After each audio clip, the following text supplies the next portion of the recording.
Dès lundi, la Poste de Forbach va bénéficier de gros travaux afin d'améliorer l'accueil de sa clientèle. De nouvelles infrastructures pour améliorer les conditions de travail des employés, premiers intermédiaires entre la direction et les clients et qui ont déjà recueilli les avis de ces derniers. Le bureau sera donc fermé pendant 10 semaines pour ouvrir le 13 août dans un cadre entièrement rénové. Beaucoup de professionnels de santé sont présents, tout comme le grand public. Ils sont venus écouter un professionnel expert de la fin de vie. Depuis 2005, elle est régie par la loi Leonetti, une loi qui évite tout à la fois l'euthanasie et l'acharnement thérapeutique. Elle a institué de nouveaux droits pour les malades, comme le droit de refuser les traitements. Passionnés de foot, la plupart des licenciés passent naturellement de l'un à l'autre, du réel au virtuel. Le district mosellan de football, conscient du phénomène, ne veut pas mettre de barrière entre les deux pratiques, au contraire. Pour marquer son intérêt pour l'e-gaming, il innove en lançant sa propre compétition, la Golden Cup, ouverte aux licenciés des 330 clubs mosellans. Pour clore les premiers apprentissages à la sécurité routière, les CE2 forbachois ont un petit examen à passer, le permis piéton.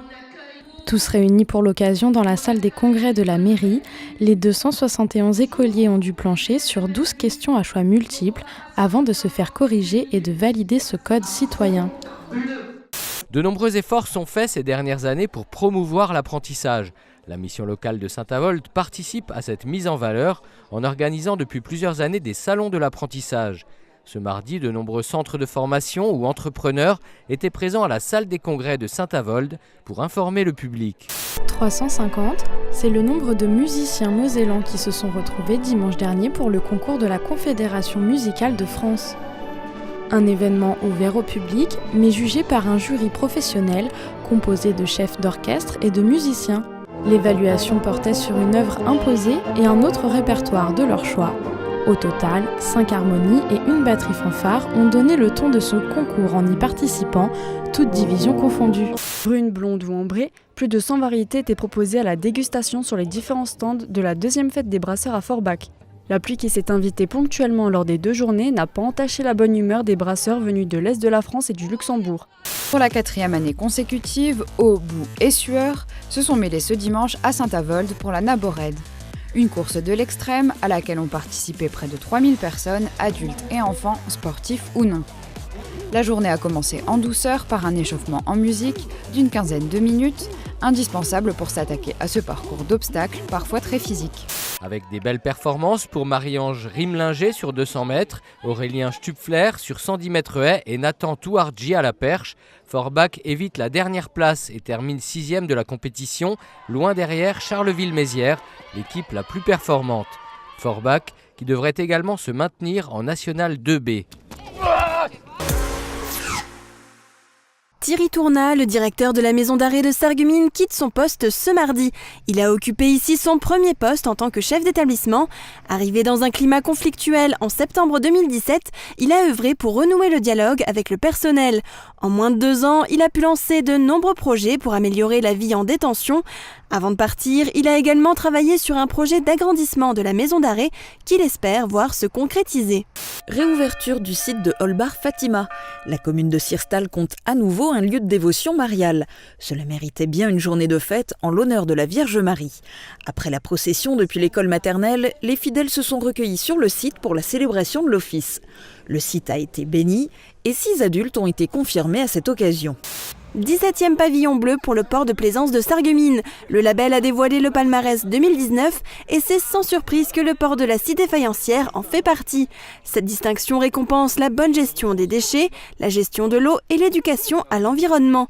Il faut respecter une liste de critères pour obtenir le label. La remise du pavillon bleu se fera le 15 juin prochain. Une ferme photovoltaïque en projet à Sarreguemines. L'enquête publique vient de se clôturer. Une seule contribution a été déposée au commissaire enquêteur. Bruit des transformateurs, champs électromagnétiques, manque d'informations. Voilà les points qui ont été mis en exergue par Nicolas Baird, le maire honoraire de Folperswiller. C'est le préfet qui accordera ou non son permis de construire. Le retour de l'étape gourmande n'est pas passé inaperçu. Près de 600 gourmets ont participé à cet événement organisé par le lycée Simon-Lazare. Dans un premier temps, ils pouvaient déguster 8 préparations sucrées, salées ou liquides, proposées par des artisans locaux. Ils avaient aussi l'opportunité de regarder et d'échanger avec Mathieu Otto, finaliste du Bocuse d'Or Monde. Le grand chef cuisinait devant eux une chartreuse. Ils continuent leur route sur les traces de leur burger. Les élèves du lycée professionnel Tessier de Bitche ont intégré pour quelques heures hier les cuisines de Petit Jean. La boulangerie de Rohrbach-les-Bitches leur fournit les pains à hamburger. Pour leur projet de classe food truck, ces troisièmes en prépa pro doivent cuisiner des burgers pour leur établissement la semaine prochaine. Une personne handicapée et une personne valide unies le temps d'une journée. C'est le principe de l'opération Duo Day mise en place par le gouvernement. Des personnes handicapées et au chômage ont pu suivre des salariés de diverses entreprises, associations et collectivités. Au programme, découverte du métier et immersion dans le monde du travail. Apprendre la danse dans un studio flambant neuf, c'est désormais possible à Bitche. Les travaux ont duré 2 ans et ils ont été financés en grande partie par le conseil départemental de la Moselle. La ville vient d'acquérir le terrain et c'est donc sereinement que le foyer culturel peut se tourner vers l'avenir. Les 162 élèves qui fréquentent cette école, labellisée or par la Fédération française de danse, pratiquent le hip-hop, le jazz et le classique. Depuis 45 ans, la danse est la colonne vertébrale de cette association. Bitche recherche des jeunes talents. L'école de musique prépare sa fête qui aura lieu le 15 juin à Reyersviller. Que vous soyez chanteur ou instrumentiste, que vous soyez en solo ou en groupe, vous pouvez vous inscrire pour participer à cette fête. Envoyez une vidéo d'une de vos interprétations par mail ou directement à l'école de musique de Bitche avant le 25 mai. À l'approche de la période estivale, qui est aussi synonyme de baisse du nombre de donneurs de sang, il est important de rappeler que les équipes de l'établissement français du sang font escale continuellement dans les points de collecte habituels du secteur. C'est le cas ici à l'espace loisir de Bousbach. Équipe aux petits soins, collation traditionnelle et grands sourires sont de mise, chaque collecte est conviviale. Une formule gagnante qui permet de faire de nombreux habitués comme Franck Metzinger. Il donne son sang dès qu'il y a une collecte, peu importe l'endroit où il se trouve.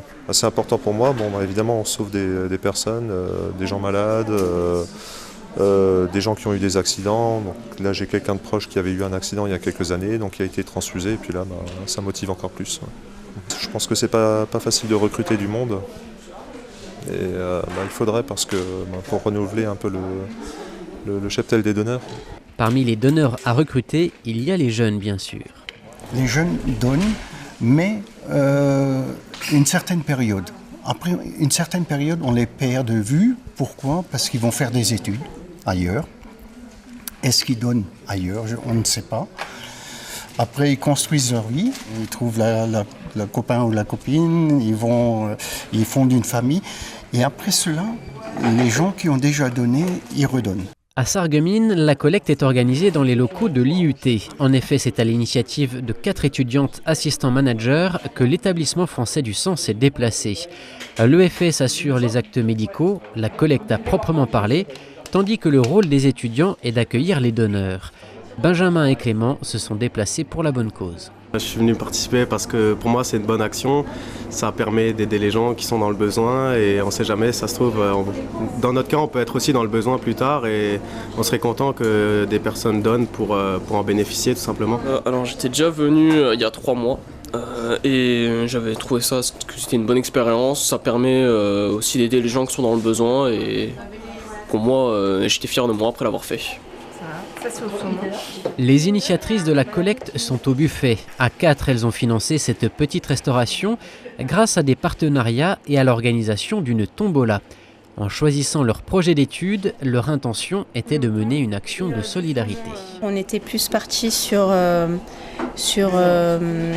projet qui était au début basé sur l'aide pour les enfants handicapés. Mais ça n'a pas marché.